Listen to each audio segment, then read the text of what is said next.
How to effortlessly manipulate others. Let's talk for a few minutes, you and I, about people.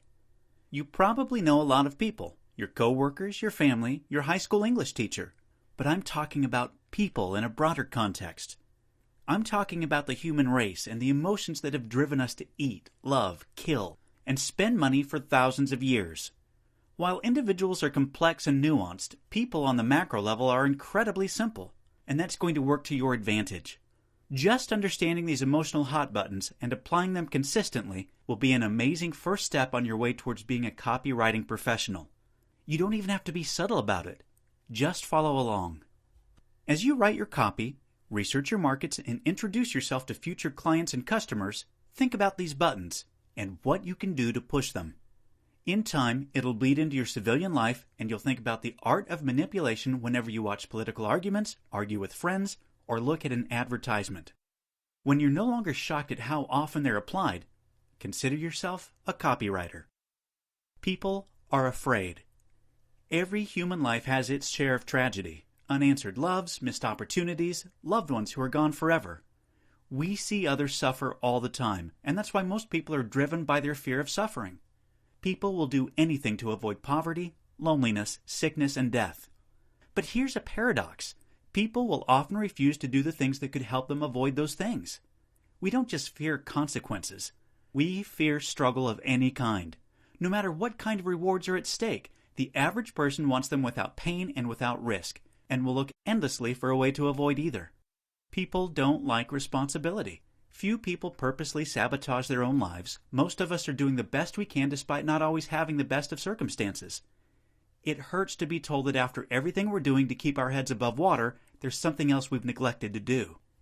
It's easy to trust a person who tells us things aren't our fault. That's something that we feel deep down. Someone who repeats it back to us instantly builds rapport, which is why the phrase "it's not your fault" pops up in so much sales copy. People feel guilty about their mistakes. Despite what's been said so far, your average person isn't an oblivious ball of entitlement and misdirected anger. Well, not always anyway. We remember the things we did wrong, and we do anything to turn back time, undo the damage of our previous choices, and make things right again. And if there were one big change, say a purchase we could make to set us back on the right path, we take it. Guilt in small doses is a powerful intersection between fear and hope. Use it. People are tired of being screwed over. All of us are faced with a lot of enemies in our lives, whether they're economic, social, or natural. When it doesn't look like there's something around to blame, we'll make one up. Every time we make a purchase, we're looking for a friend in our personal struggles. Someone who hates the same things we hate is easy to see as a friend. Have you noticed how everyone who asks your email address nowadays hates spam? People want in. Every human walking the face of this planet is ordinary in most aspects of life. If we're really lucky, there are a couple of things, access to a special group or specialized knowledge, that separates us from the rest of the world. Ask a writer, doctor, or a carpenter about their craft, and their eyes will well up with pride as they discuss what we do. Everybody wants to feel like they're part of an exclusive club, and if we can buy in for the privilege, they'll do so happily.